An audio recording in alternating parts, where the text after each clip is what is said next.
In the 1880s, developers built a modern gravel dam across the Cottonmouth River in Pennsylvania to trap a reservoir of a cool weather and provide a pleasant setting for summer homes for Pittsburgh industrialists. Unfortunately, the dam has been poorly designed, and when the torrential rain reached the state on May 31, 1831, water in the reservoir rose so high that it began to flow over the dam. Eventually, the soggy structure collapsed, and 65-foot high wall of water roared down street, slammed into in the town of the Johnstown, transforming bridges and buildings into twisted wreckage and killing 2,300 residents. Fresh water is a source essential to life, and a sculpture of the land surface and means of transportation, a source of power, and as the inhabitants of Johnstown sadly learned, a cause of destruction. Fresh water contains less about 500 ppm dissolved salts. It accounts for 2.5% of total volume of water in the Earth's surface and near surface realm, but without it, life as we know it could not exist on land. In figure 13a. So in figure 13.2b, most water on the Earth's surface is saltwater. Of the fresh water on the Earth's surface, most is frozen or underground. Okay, in the first, the total global water, 1% of saline groundwater and lakes, and 2.5% of fresh water, and 96.5% is the ocean. In the fresh water, the surface water and other fresh water is 1.2%, the groundwater is 30.1%, and the glaciers and ice caps is 68.7%, and the surface and other fresh water is the atmospheric water is 3.0%, the biological water is 0.26%, the river is 0.49%, the swamps and marshes is 2.6%, and the soil moisture is 3.8%. Draining the land. Okay, the formation of the streams. Figure 13.3, the formation of stream channels. A sheet wash flow is focused in slightest dispersion. Sheet wash is when a runoff starts flowing and it does so as thin film. So the movement of the water in the sheet wash started to go down to the substrate. And the letter B, a new channel starts to form as the flow curves into the substrate. Channel is that where the substrate is little weaker or the flow happens to be faster, and the moving water scores the substrate to create a throw-like dispersion. And the letter C is the tribute starts to develop and feed into a track system. As downcutting deepens the channel, the surrounding land surface starts to slope toward the channel so that new side channels or tributaries begin to form and flow into a struck stream in the original channel. Streams receive water from many sources in addition to sheet wash. These sources include melting ice and snow, rain, soil moisture, and springs. Over time, a stream channel may begin to lengthen at its origin or headwaters by a process called headward erosion. This process can happen both because sheet wash converging at the entrance to a channel can score the channel efficiently, and because groundwater seeping out of the ground at the headwaters of the stream can weaken the substrate and cause it collapse into the channel where it eventually washes away. Sloping drainage network. There are five types of drainage networks. These are dra- dendritic, radical, rectangular, trellis, and parallel.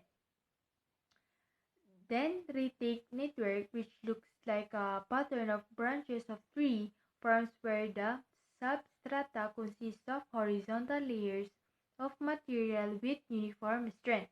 And the radical network looks like a spokes on a wheel and form and, and forms on the flanks of a cone-shaped hill. In a rectangular network, channels flow joints and intersect one another at the right angles, and the trellis network develops in a landscape of parallel valleys and bridges as tributaries flow down the valleys into the trunk stream that cuts across the ridge. A parallel network consists of several streams with the same orientation flowing down a uniform slope. In figure 30.7, drainage divides and basin. Okay, drainage divide is a ridge that separates two drainage basins, and the major drainage bases of North Korea. The Great Basin is the region of interior drainage with no outlet of the sea. Streams, discharge, and turbulence. In figure 30.8, flow velocity and its measurement in streams. Okay, at a stream gauging station, geologists measure the cross-sectional area, the depth, and the average velocity of the stream. Velocity is slower near the banks and stem bed. Another way, water in a stream doesn't usually flow straight path, but it whirls and twists, producing turbulence. A rotation of water is slows down along the margin. And the stream average discharge reflects the size of its drainage basin and the climate where the stream flows. For example, is the Amazon River, which drains the harsh rainforest, has the largest average discharge in the world, about 210,000 per second. The Mississippi River drainage basin is half the area of the Amazons, but its discharge is only about 8% of the Amazon's discharge because the central United States receives so much less rain than the Amazon rainforest. In a wet region, discharge increases downstream because each tributary that enters the stream adds more water, where in a dry region, discharge decreases downstream because water seeps into the ground and evaporates, or it is removed by humans. Discharge also varies with the seasons. It ends to greatest in spring when winter snows are melting or during the rainy season. Not all the streams discharge water all the time. Okay, in figure 13.10, the the contrast between permanent and ephemeral streams. The bed of the permanent stream in a temperate climate lies below the water table. Springs adds water from below, so the stream contains water even between the rains. The permanent stream in Wangming is the example. And the letter B, the channel of the ephemeral stream lies above the water level table, so the stream flows only in the enters the stream faster than it can seep into the ground. It's the example is the dry wash in Arizona. How do streams erode? If you spray the ground with the hose and watch the water dig into the soil, carry it away and you are seeing erosion by running water. In that case of natural stream, gravity causes water to flow down slow and erode to the earth's surface. Erosion by stream takes place in four ways. These are scoring, breaking and lifting, abrasion, and dissolution. Scoring is running water picks up and carries away loose cloths such as sands, pebbles, or cobbles. Breaking and lifting. The force applied by running water can break off or lift chunks of solid rock from the channel floor or walls. Abrasion is a sediment laden water acts like a sandpaper and rubs away at the channel floor and walls. At places where the turbulence produces long-lived circular eddies or purples, abrasion by sand or gravel carves a bowl-shaped depression called pothole into a stream bed. This solution, running water dissolves soluble minerals from the channel walls and floor and carries the dissolved ions away in solution. How do streams transport sediment? As a stream sediment load, meaning the total volume of sediment carried by a stream, includes three components. These are dissolved load, suspended load, and bed load. Dissolved load is consisting of ions in solutions. Suspended load is consisting of tiny grains that swirl around the water without setting to the stream bed.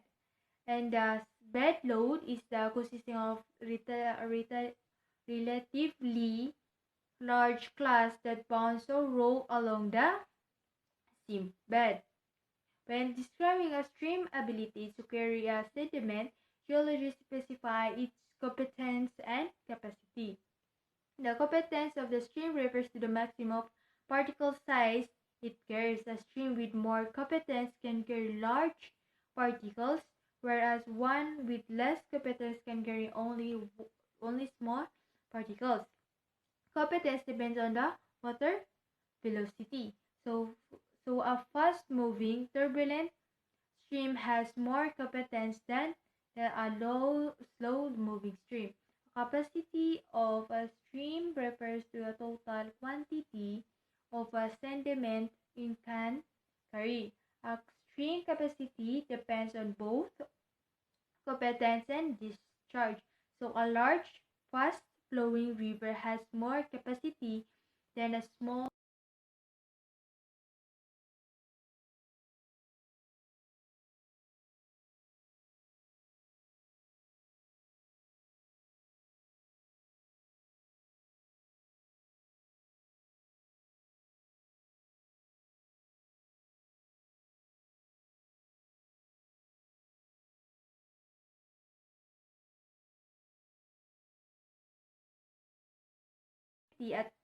at that location.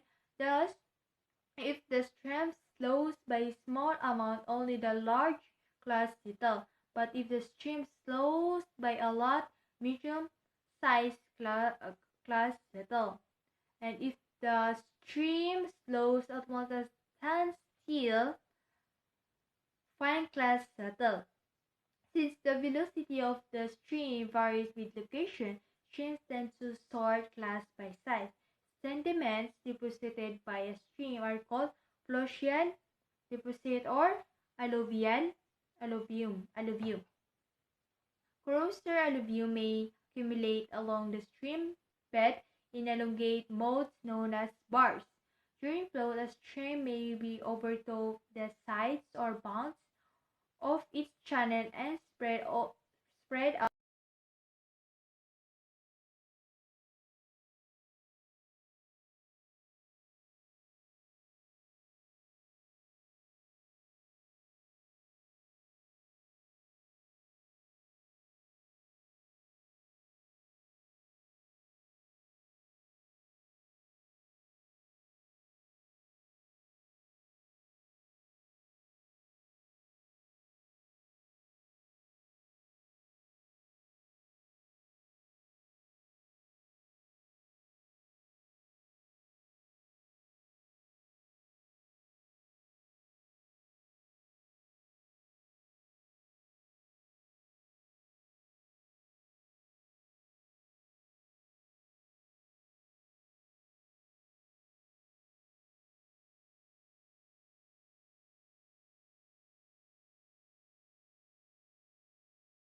white water, a mixture of bubbles and water. And waterfall forms where the gradient of the stream becomes steep and some or all of the water free falls above the stream bed. In figure 13b, so the example of the rapid is these rapids in the Great Canyon form when a flood from a side canyon dumps debris into a channel of Colorado rivers. And figure 13.17, Iguaco Falls at Brazil, Argentina border spills across the layers of basalt. The basalt acts like resistant ledge. That is the example of waterfalls. The geology of Niagara Falls. The horseshoe, the horseshoe falls, a part of falls. The falls develop where the water spoils over the block part, the dolostone, a resistant rock layer that forms the Niagara escarpment. Over time, an erosion of the scale undercuts the dolostone. The position of the falls migrates upstream. Braided stream. In figure 30.13, the strands of the braided stream carry meltwater from glacier near Denali, Alaska.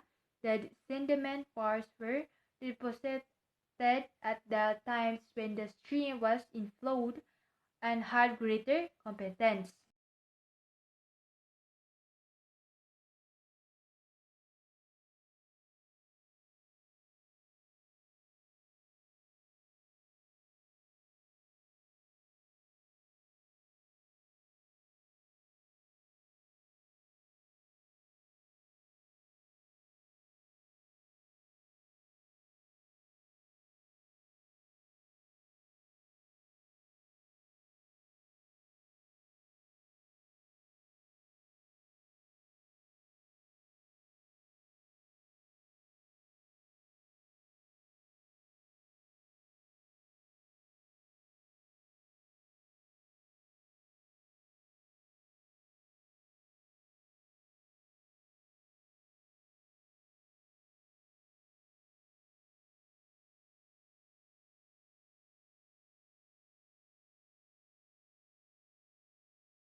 accumulates, forming wedge-shaped deposit called point bar.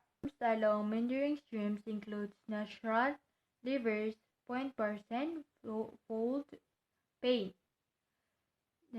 Two oxbow lakes are visible in the aerial photo of meandering stream, and the flat land of this float plain hosts farm fields. Trees delineate the stream channel. The end of the line for sediment, alluvian, ponds, and deltas. In Figure 13.31, examples of dispositional landforms formed at the mouth of the streams. In the figure, letter A, this alluvian farm in Delta Valley, California, consists of the sand, gravel, and debris falls. And the curving black line is the road. And the letter B is an example of a small delta formed where the sediment from stream flows into the standing water. In Figure 13.22, not all the deltas look like the same. Like the first is the ninth delta is shaped like a Greek letter delta, like a triangle. The Mississippi delta is a bird food delta. The insect shows that the present day of the delta. Note that the solution of the stream eroded landscapes. In Figure 13.23, stream eroded landscape evolved over time.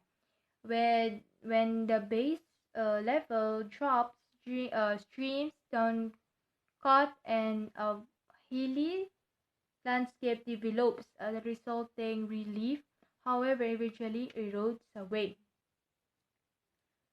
Okay, okay.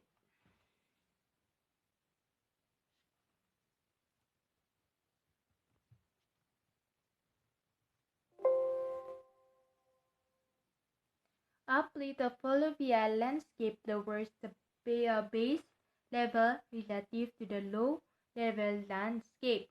That is time 1, the swampy low relief land. Time 2 is the well drained land. The stream cuts down into the plain, leaving remnants between narrow valleys. And the time 3 is the valleys become broader. Further erosion produced a landscape of rounded hills separated by wide valleys. Time 4, a new low relief landscape. A thickness of material removed. Eventually, the remaining hills erode and a new plain forms near in the base level.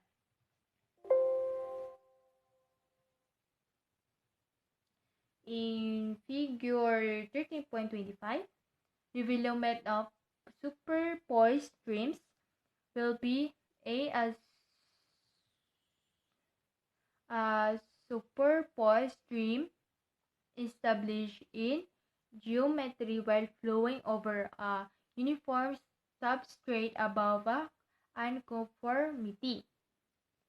B is when erosion exposes underlying rock with a different structure. The stream in a superposed on the structure. As a result, it cuts down and resistance rigs instead of flowing in them. The river cuts across this rock. In Figure 13.26 is the development of antecedent and diverted streams. A prior maintained building, a stream flows across a flat landscape to the sea. B, if a stream down cutting is faster than mountain up left, the stream cuts across the range and is referred to an antecedent stream. C, if the up happens faster than down cutting, the stream is diverted and flows along the ledge of range. That is a divergent stream. Then In figure 27, street piracy. A drainage divide separates the Hydes River from the Persephone River. Headwater erosion eventually branches the divide. Letter B is the Hydes captures the Persephone and carries its water to Dazzling Sea, and the Hydes now flowing through a water gap. And former Persephone became a dry canyon.